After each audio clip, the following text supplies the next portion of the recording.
কেমন আছো? আশা করছি খুব ভালো আছো। আমিও কিন্তু খুব ভালো আছি। এখন হচ্ছে ভোর 5টা 5। তো আজকে আমরা যাচ্ছি পুরুলিয়া।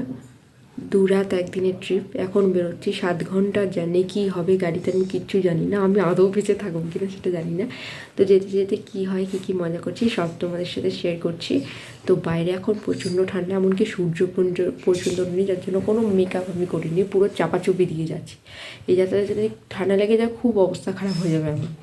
তো চলো ভিডিওটা দেখতে থাকো। সবাইকে জানাই মেরি ক্রিসমাসের অনেক অনেক শুভেচ্ছা। সবাই আজকের দিনটা খুব মজা করে কাটাও, খুব ভালো করে কাটাও।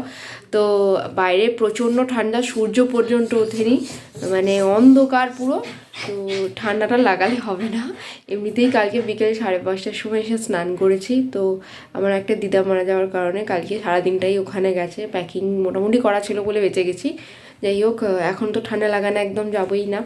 তো গাড়িতে কি হয় আমি নিজেও জানি না, কারণ 7 ঘন্টা জানি এই ফার্স্ট টাইম আমার। জানি না কী করবো আমি, হয়তো সারা রাস্তায় আমার অবস্থা খারাপ হয়ে যাবে। যেতে যেতে পৌঁছাতে ওখানে 3:30 কি 3টে বাজবে। তো ভিডিওটা স্কিপ না করে দেখতে থাকার। পমি তো এখন থেকেই লাফাচ্ছে, ওরা গাড়িতে ব্যাগ তুলছে। আর আমি আর পমি ঘরে আটকে আছি, মানে ঘরে আটকে দিয়েছে পমি ছটপট করছে বলে। তো চলো ভিডিওটা। বড় মাকে প্রণাম জানিয়ে বেরিয়ে পড়লাম পুরুলিয়ার উদ্দেশ্যে। যখন ভিডিওটা অন করেছি তখন তোমরা দেখতে পাবে যে হালকা হালকা আলো ফুটছে, আর আমরা যখন বাড়ি থেকে বেরিয়েছি তখন কিন্তু একটুকু আলো ছিল না, মনে হচ্ছে যেন রাত্রিবেলা আমরা বেরোচ্ছি, ঘোর রাত্রিবেলা আমরা বেরোচ্ছি। যখন আরামবাগ হরিপাল আমরা ক্রস করছি তখন কিন্তু হালকা হালকা আলো ফুটছে, আর চারিদিকে কুয়াশায় ভরা। যেমন রাস্তাটাও দেখতে সুন্দর লাগছে, তেমনি ঠান্ডাও লাগছে।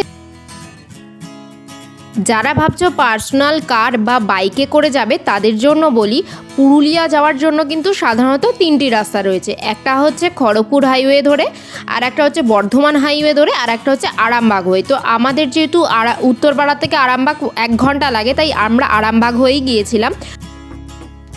মাঝে একবার হরিপালে ব্রেকফাস্ট এবং ওয়াশরুম যাওয়ার জন্য দাঁড়ানো হয়েছিল, তারপরে কিন্তু আবার আমরা গাড়িতে উঠে পড়ি। তো যতই হোক 7 ঘন্টার জার্নি, যারা গাড়িতে জার্নি করে না তাদের কিন্তু খুব কষ্টকর জার্নি। মানে যেমন আমার মায়ের, আমার তো বিশেষ করে খুব প্রবলেম হয় গাড়িতে। আরও অনেকজন ছিল যাদের গাড়িতে অনেক প্রবলেম হয়, কিন্তু কষ্ট যেমন আছে কেষ্টও ঠিক তেমনই আছে, এটা তো মানতেই হবে, তাই না?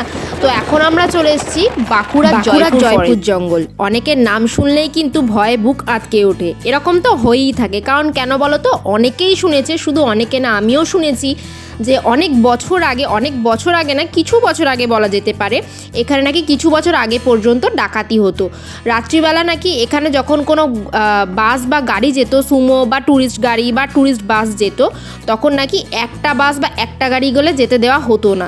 প্রথমে সামনে একটা পুলিশ ভ্যান থাকতো, তারপরে নাকি প্রায় 6-7টা মতো বাস, ট্যুরিস্ট গাড়ি, সুমো যা বাইক যা থাকতো সেগুলো গার্ড দিয়ে পিছনে একটা পুলিশের ভ্যান, এরকমভাবে কিন্তু এই জঙ্গলটা পাস করানো হতো। কারণ কেন বলো তো, এই জয়পুর জঙ্গলে নাকি ডাকাতি হতো, এবং অনেকবার হয়েওছে ডাকাতি।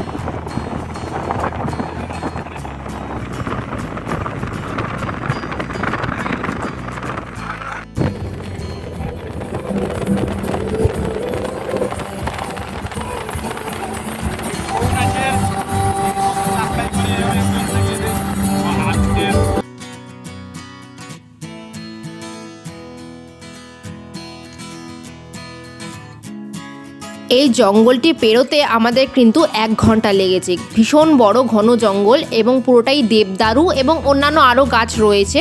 এবং এই জঙ্গলে কিন্তু হাতি এবং হরিণের উৎপাত রয়েছে, যদিও বা হাতি বা হরিণের দেখা আমাদের মেলেনি। শোনা যায় নাকি ভোরের বেলা হাতি বেরোয়, খুব কম বেরোয়, বাট হরিণটা মাঝে মধ্যে দেখা যায়। তাও এখনও অনেক গাড়ি জয়পুর জঙ্গলে দাঁড় করায় না। ওই জয়পুর জঙ্গলের ঢুকতেই যে সামনের দিকটা করে দাঁড় করানো হয় ফটো তোলানোর জন্য, ভিতরের দিকে কোনো গাড়ি দাঁড়ায় না। ভিতরের দিকটা পুরো অন্ধকার এখনও পর্যন্ত। তো যাই হোক, এখন আমরা সোনামুখী নদীটা ক্রস করছি। এটা বাঁকুড়ার খুব ফেমাস একটা নদী।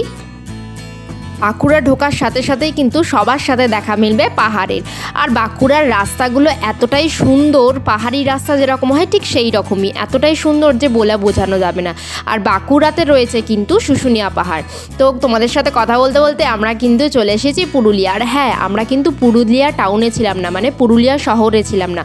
পুরুলিয়া শহর থেকে পুরুলিয়া ছৌ নাচের যে মুখোশ তৈরি হয় সেই গ্রামে আমরা ছিলাম, মানে হচ্ছে চড়িদা গ্রামে আমরা ছিলাম। সেটা কিন্তু পুরুলিয়া শহর থেকে প্রায় আধা ঘন্টা কি 1 ঘন্টার উপরে, মানে অনেকটাই ভেতরে আমরা ছিলাম। যারা ভাবছো ট্রেনে করে পুরুলিয়া যাবে এবং যেখানে যে গ্রামে মুখোশ তৈরি হয় সেই গ্রামে গিয়ে থাকবে, তাদের জন্য আমি বলছি তোমরা কিন্তু বড়াভূম স্টেশনে নেবো, কারণ পুরুলিয়া আলাদা একটা স্টেশন আর বড়াভূম একটা আলাদা স্টেশন। বড়াভূম থেকেই কিন্তু চড়িদা গ্রাম বা মুখোশ গ্রামটা কাছে হবে। চড়িদা গ্রামে কিন্তু মুখোশ তৈরি হয়। তো তোমরা বড়াভূম স্টেশনে নেমে অটো বা টোটো বুক করে বা বাসে চলে যেতে পারো চড়িদা গ্রাম। চড়িদা গ্রামে কিন্তু মুখোশ তৈরি হয়, চড়িদা গ্রাম মানে মুখোশ গ্রাম। তো এখন খেয়ে দিয়ে আবার রেডি হই। এই সুপুরি গাছের ফাঁক দিয়ে কি সুন্দর পাহাড়টা লাগছে দেখো। রুম দিয়ে ভিউ অতটা পাওয়া যাচ্ছে না, কিন্তু ছাদে উঠলে বা হোটেলটার বাইরে বেরোলে কিন্তু খুব সুন্দর ভিউ পাওয়া যাচ্ছে। এখন পরে মোটামুটি ক্যামেরাটা অন করলাম, এখন প্রায় 3:45 বাজে। আমরা এখানে পৌঁছচ্ছি হচ্ছে দুপুর 2টো। তারপর স্নান টান করতে করতে হোটেল খোঁজাখুঁজি, মানে প্রথমে তো হোটেল খোঁজাখুঁজি ছিল, তারপরে এই হোটেলের রুম টুম পেয়ে মোটামুটি সব কিছু করতে করতে 2:30 বেজে গেছে। আর স্নান টান করতে পুরো 3টে একদম, আমি 3:30টার সময় খাওয়া দাওয়া করে উঠলাম। তো জার্নিটা একটু কষ্টকর ছিল, কারণ যেহেতু আমি প্রথমেই বলেছি যে ইন্ট্রোতেই বলে দিয়েছি যে আমার এরম ফার্স্ট টাইম 7 ঘন্টা গাড়িতে জার্নি। আর আমি গাড়িতে জার্নি একদমই করতে পারি না, গাড়ি বা বাস কোনো কিছুতেই পারি না। ট্রেন তো আমার পক্ষে খুবই ভালো, অন্তত ট্রেন আর বাইক এই দুটো আমি পছন্দ করি, আর এই দুটোতেই আমার স্যুট করে বলতে গেলে। তো যাই হোক, এখন 3:30 বাজে, এখন খাওয়া দাওয়া হয়ে গেছে। এখানকার খাওয়া দাওয়ার মানে কোয়ান্টিটি যাকে বলে খুব ভালো। তো এখন আমরা একটুখানি 10 মিনিটের জন্য রেস্ট নেব। রেস্ট নিয়ে আবার কাছে পিঠে যে পাহাড়গুলো আছে, আমরা আসার সময় অনেক পাহাড় দেখতে দেখতে এসেছি যে পাহাড়গুলো আছে, কারণ এখানে সন্ধে হয়ে গেলে না মানে মানে চুপচাপ, সব চুপচাপ। তো যার জন্য আর কি মানে বেরোনো যায় না, বেরোনোটা খুব আর কি একটা বিপজ্জনক হয়ে যায়। আর আমরা আছি একদম পুরুলিয়া মুখোশ গ্রামে, মানে মুখোশ গ্রাম থেকে জাস্ট একটু এগিয়ে 1 মিনিটের হাঁটা পথ আর কি। তো এখান থেকে 1 মিনিটের হাঁটা পথ মুখোশ গ্রাম। তো তোমরা ভিডিওটা স্কিপ না করে দেখতে থাকো। এরপর কোন কোন পাহাড়ে যাচ্ছি, কত মজা করছি অবশ্যই তোমাদের সাথে শেয়ার করব। দারুণ একটা ভ্লগ হবে নিশ্চয়ই। তো ভিডিওটা স্কিপ না করে দেখতে থাকো। ভিডিওটি ভালো লাগলে অবশ্যই লাইক করে দিও, আর আমার চ্যানেলটি অবশ্যই সাবস্ক্রাইব করে দিও।